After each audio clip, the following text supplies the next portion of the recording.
हर हर महादेव। जय गुरु जी संगत जी। आइए इस दिव्य शिव पुराण पाठ को इस अमृत वेला में पढ़ते और सुनते हैं। कृपया पाठ को बेहद ध्यान पूर्वक सुनेगा। जय गुरु जी। शुक्राना गुरु जी। श्री विष्णु जी के पराजय में दधीची मुनि के शाप को कारण बताते हुए दधीची और श्रुव के विवाद का इतिहास। मृत्युंजय मंत्र के अनुष्ठान से दधीची की अवध्या तथा श्री हरि का श्रुव को दधीची की पराजय के लिए यत्न करने का आश्वासन देना। सूची कहते हैं, महर्षियों, अमित बुद्धिमान ब्रह्मा जी की कही हुई यह कथा सुनकर द्विज श्रेष्ठ नारद विस्मय में पड़ गए और उन्होंने प्रसन्नता पूर्वक प्रश्न किया कि पिताजी, भगवान विष्णु शिव जी को छोड़कर अन्य देवताओं के साथ दक्ष के यज्ञ में क्यों चले गए, जिनके कारण वहां उनका तिरस्कार हुआ? क्या वे प्रलयकारी पराक्रम वाले भगवान शंकर को नहीं जानते थे? फिर उन्होंने अज्ञानी पुरुष की भांति रुद्रगणों के साथ युद्ध क्यों किया? हे करुणानिधे, मेरे मन में यह बात से बड़ा ही संदेह उत्पन्न हो रहा है। कृपया आप कृपा करके मेरे इस संशय को नष्ट कर दीजिए और प्रभु, मन में उत्साह पैदा करने वाले शिव चरित्र को कहिए।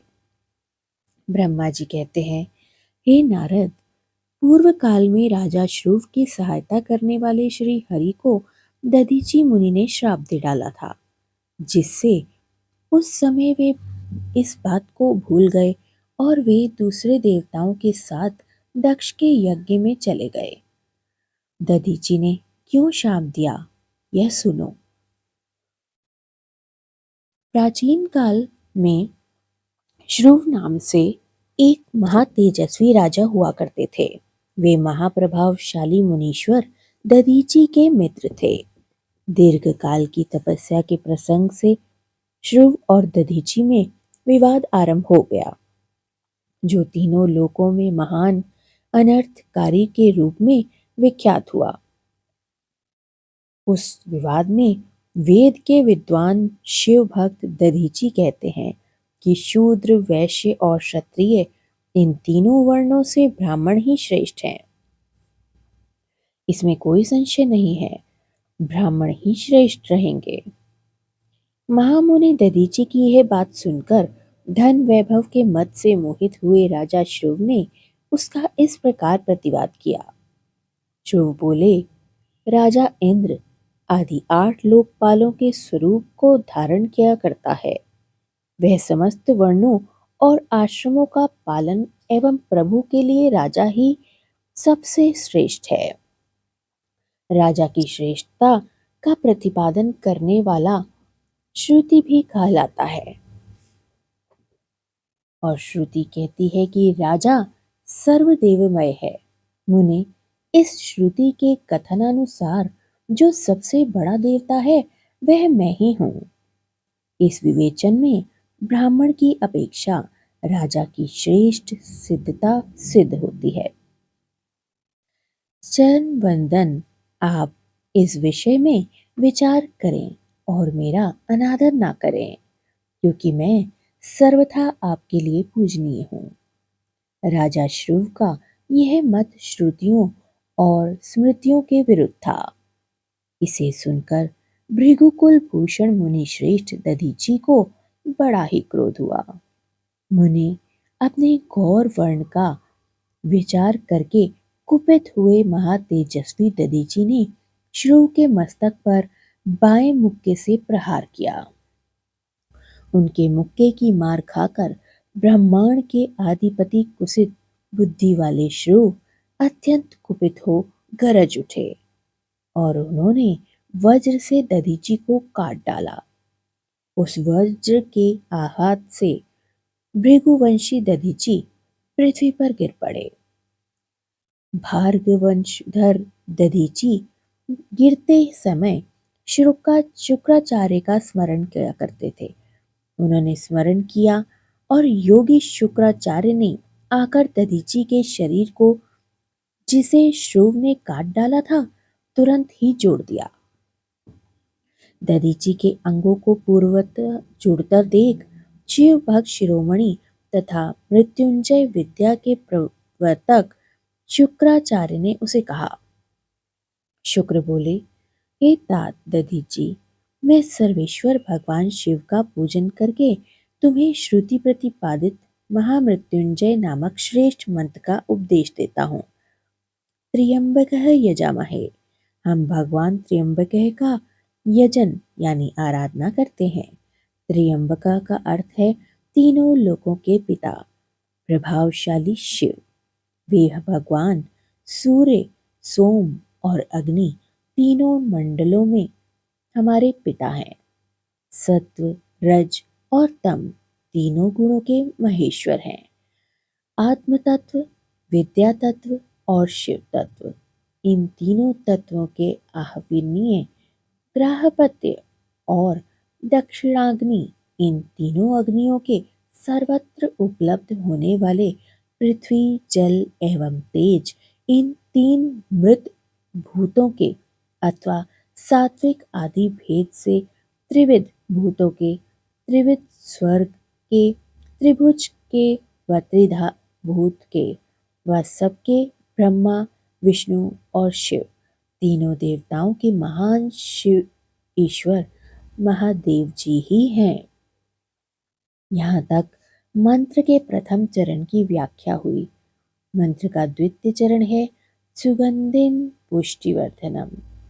जैसे फूलों में उत्तम गंध होती है, उसी प्रकार वे भगवान शिव संपूर्ण भूतों में, तीनों गुणों से, समस्त कृत्यों में व इंद्रियों में, अन्यान्य में व देवों में और गणों में उनके प्रकाशक सारभूत आत्मा के रूप में व्याप्त हैं। अतएव सुगंध युक्त एवं संपूर्ण देवताओं के ईश्वर हैं। यहाँ तक सुगंधिम पद की व्याख्या हुई। अब पुष्टिवर्धनम की व्याख्या करते हैं। उत्तम व्रत का पालन करने वाले द्विज श्रेष्ठ महामुनि नारद, उन अंतर्यामी पुरुष शिव के प्रकृति का पोषण होता है। महतत्व से लेकर विशेष पर्यंत संपूर्ण विकल्पों की पुष्टि होती है तथा मुझ ब्रह्मा का, विष्णु का व मुनियों का और इंद्रियों सहित देवताओं का भी पोषण होता है। इसलिए वे ही पुष्टिवर्धनम है। अब मंत्र के तीसरे और चौथे चरण की व्याख्या करते हैं। उन दोनों चरणों का स्वरूप ये है। उर्वारुकमिव बंधनात् मृत्योर्मुक्षीय मामृतात्। ओम। अर्थात प्रभु, जैसे खरबूजा पक जाने पर लता बंधन से छूट जाता है, उसी तरह मैं मृत्यु रूप बंधन से मुक्त हो जाऊं, अमृत पद मोक्ष से पृथक ना हो। वे रुद्रदेव अमृत रूप से हैं, जो पुण्य कर्म से, तपस्या से व स्वाध्याय से, योग से अथवा ध्यान से उनकी आराधना करता है, उसे नूतन जीवन प्राप्त होता है। इस सत्य के प्रभाव से भगवान शिव स्वयं ही अपने भक्त को इस मंत्र से जोड़ देते हैं व इस सत्य के प्रभाव से भगवान शिव अपने भक्त को मृत्यु से, सूक्ष्म बंधन से मुक्त करा देते हैं, क्योंकि वे भगवान ही बंधन और मोक्ष देने वाले हैं। ठीक उसी तरह जैसे उर्वारुक अर्थात ककड़ी का पौधा अपने फल को स्वयं ही लता के बंधन में बांधे रखता है और पक जाने पर स्वयं ही उसे बंधन से मुक्त भी कर देता है। हर हर महादेव। इस पाठ को पढ़ने वाले समस्त जीवों का कल्याण हो, प्रकृति का कल्याण हो, तो सभी इस पृथ्वी पर प्रसन्नचित रहें। इस पृथ्वी पर कभी कोई संकट ना आए। सर्वत्र भले की कामना से किया जा रहा है ये पाठ सफलता की ओर हो जाए।